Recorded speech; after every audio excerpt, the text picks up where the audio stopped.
Pembuktian keaslian ijazah Jokowi kini masih menunggu hasil uji laboratorium forensik Bareskrim Polri.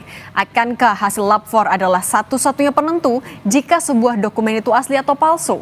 Kita bahas bersama terlapor pencemaran nama baik Jokowi, Roy Suryo. Ada juga Sekjen Barajp Rally Regen dan Guru Besar Hukum Acara Pidana Unsud, Profesor Hipnu Nugroho. Selamat petang semuanya.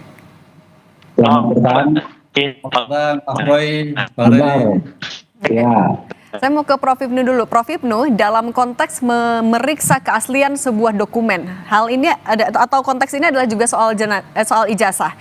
Sebenarnya bobot kualitasnya yang paling dipertimbangkan untuk menentukan dokumen itu asli atau palsu itu apa, Prof? Ya, betul. Jadi memang dokumen ini sebagai pintu masuk untuk menjelaskan duduk permasalahannya. Oleh karena itu kita apresiasi Bareskrim melihat dengan model forensik, pembuktian forensik. Karena secara formal UGM sudah menyampaikan. Sekarang secara material seperti apa? Nah, hasil ini yang akan dikeluarkan oleh Bareskrim. Tapi pertanyaannya, apakah hasil Bareskrim itu satu-satunya yang bisa diterima? Oh tidak. Nanti seandainya Bang Roy dan teman-teman itu tidak sepakat, ada pembandingan. Ini yang disebut kadang-kadang kontra suatu pembuktian. Jadi hasil forensik itu dari penegak hukum, bisa juga hasil forensik dari para pihak pelapor. Ini kalau kita lihat, seperti halnya kalau kita lihat visum dari penegak hukum, visum ulang dari para korban dan sebagainya. Itulah yang untuk membandingkan. Oleh karena itu di sini nanti kejernihan hakim akan melihat sebagai bentuk hasil forensik sangat menentukan. Karena ini kan ilmu-ilmu forensik yang bukan ilmu-ilmu orang hukum. Tapi sejauh mana para penegak hukum itu bisa menjelaskan hasil forensik ini dan bisa meyakinkan hakim. Karena apa? Kenapa forensik hadir? Itu apabila ada keraguan. Nah, keraguan inilah yang sedang diperiksa oleh Bareskrim, yang nanti mungkin ada pembanding yang lain. Dari hasil-hasil forensik itu nanti hakim menentukan dengan kondisi ketransaksi, bukti yang lain akan menentukan hasil mana yang valid. Nah, disinilah Mbak untuk menentukan hasil forensik, karena hasil forensik itu untuk menambah keyakinan hakim, di mana hakim orang hukum juga tidak tahu, penegak hukum ataukah juga tidak tahu forensik, jaksa demikian juga. Dengan demikian bagaimana meyakinkan hasil forensik itu sah, bernilai atau tidak begitu. Artinya saling menguatkan satu sama lain antara saksi, forensik dan juga pembanding, atau ada yang lebih besar yang akan dipertimbangkan tapi Prof? Iya, padahal nanti kan Bang Roy juga bisa melihat hasil forensik, kemudian Bareskrim juga disandingkan. Nah, disinilah nanti hakim akan melihat bobot yang bernilai sah, nilai suatu bukti asli atau tidak itu akan di sana. Identik atau di sana. Di sini tanggung jawab hakim sangat berat untuk melihat itu, karena bukan keilmuannya, ada keilmuan dari orang ahli IT forensik yang bersangkutan. Saya mau ke Bung Roy. Bung Roy, kalau tadi disebutkan soal bisa menyerahkan pembanding. Nah, sebenarnya uji saintifik apa yang sudah Anda lakukan untuk menguatkan pernyataan Anda kalau ijazah atau dokumen milik Pak Jokowi ini palsu? Apa saja buktinya? Dan juga di mana ya itu berbeda. Bung Roy, suara Anda putus-putus.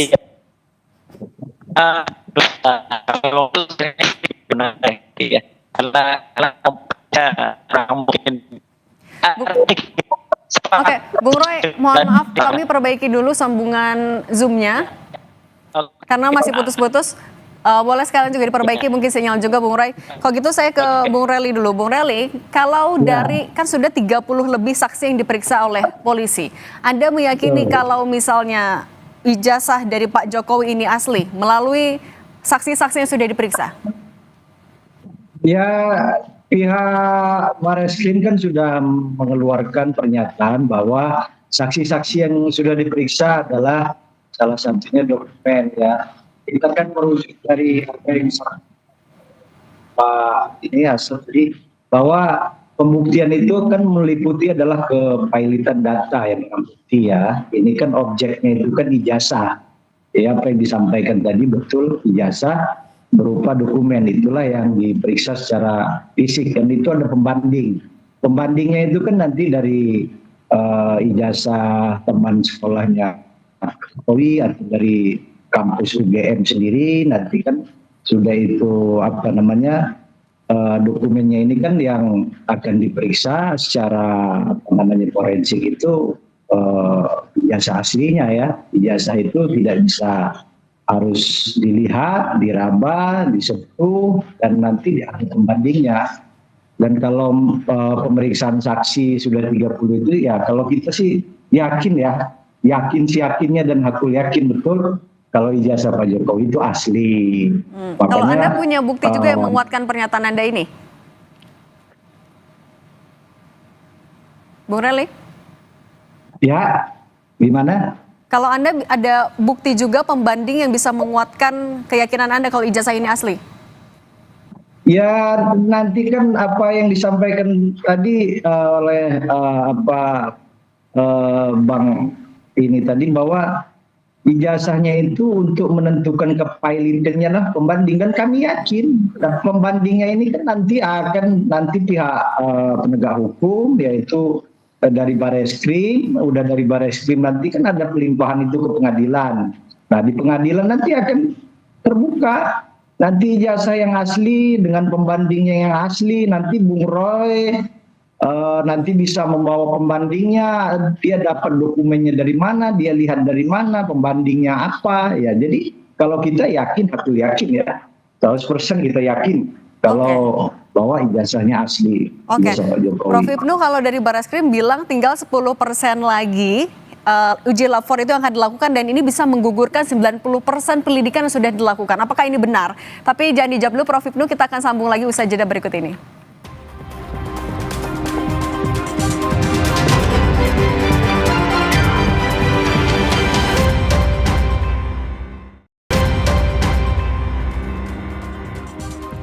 Masih bersama kami ada Prof. Hipnu, Bung Rely, dan Bung Ray Suryo juga masih kami coba hubungi kembali. Tapi kita dengarkan dulu pernyataan dari Dirtipidum Bareskrim Polri terkait pemeriksaan update penyelidikan ijazah Jokowi. Proses penyidikan yang kita lakukan adalah kalau di prosentase kita sudah 90%. 10%-nya adalah uji lab. Kalau uji lab ini ternyata tidak identik, yang 90% gugur. Bung Roy, sudah bisa mendengar suara studio lagi? Sudah, tadi suaranya Brigjen Johandi sudah dengar. Oke, kalau gitu saya ke Bung Roy dulu. Bung Roy, apa bukti pembanding yang Anda miliki? Uji saintifik yang sudah Anda lakukan untuk menguatkan pernyataan Anda?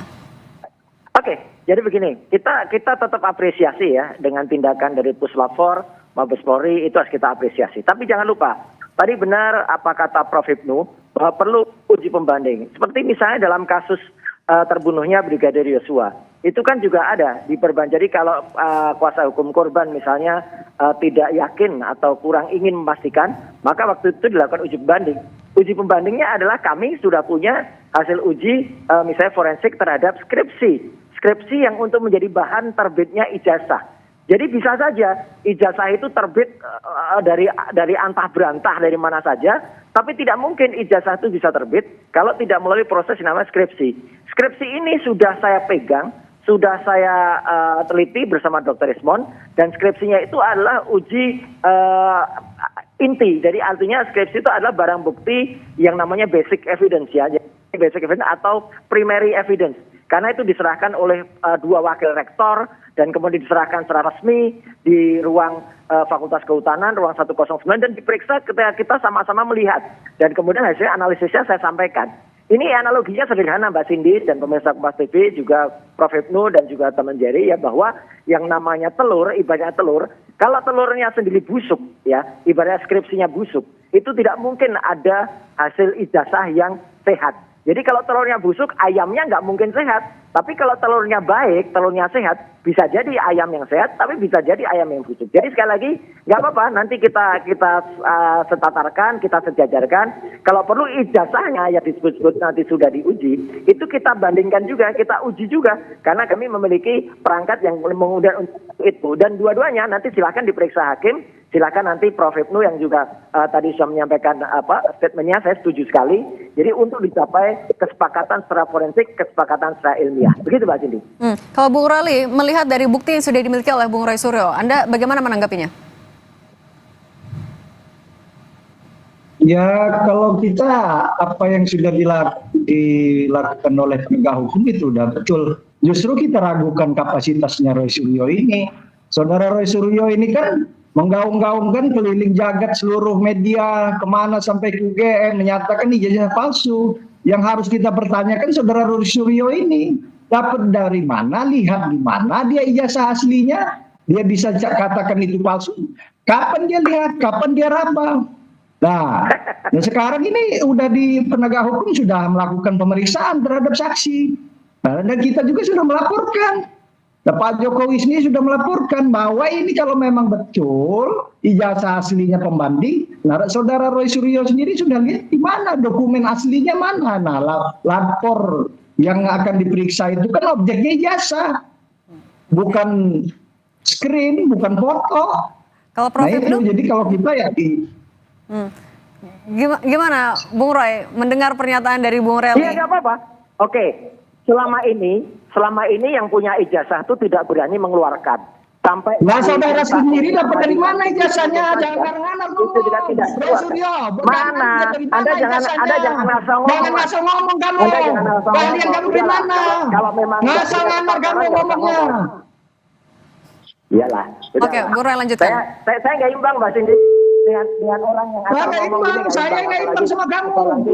Oke, Bung Reli, kita dengarin dulu. Oke, Bung Roy. Iyalah, di mute dulu dia, asal ngomong dia. Jadi artinya gini, ya, Pengadilan Negeri Surakarta saja sudah minta ijazah itu dikeluarkan, nggak dikeluarkan. Nah sekarang, alhamdulillah, saya bersyukur Bareskrim bisa meminta ijazah dan kemarin sudah diantarkan oleh adiknya Iriana. Bagus. Jadi artinya ijazahnya kan sekarang ada. Dengan ijazah yang ada, kita lagi periksa bersama. Kalau kemarin saya periksa, itu adalah bukti dari ijazah yang konon dikatakan asli oleh salah seorang kader yang namanya PSI, yang namanya Andi Sandi itu. Nah itu kalau itu ternyata dikatakan palsu dan nanti ternyata itu memang palsu, justru Sandilah yang harusnya kena pasal 35 dan pasal 32 Undang-Undang ITE. Itu Sandi, Anda beralibi berlindung di belakang Sandi. Anda sudah beralibi. Kehutanan gitu loh.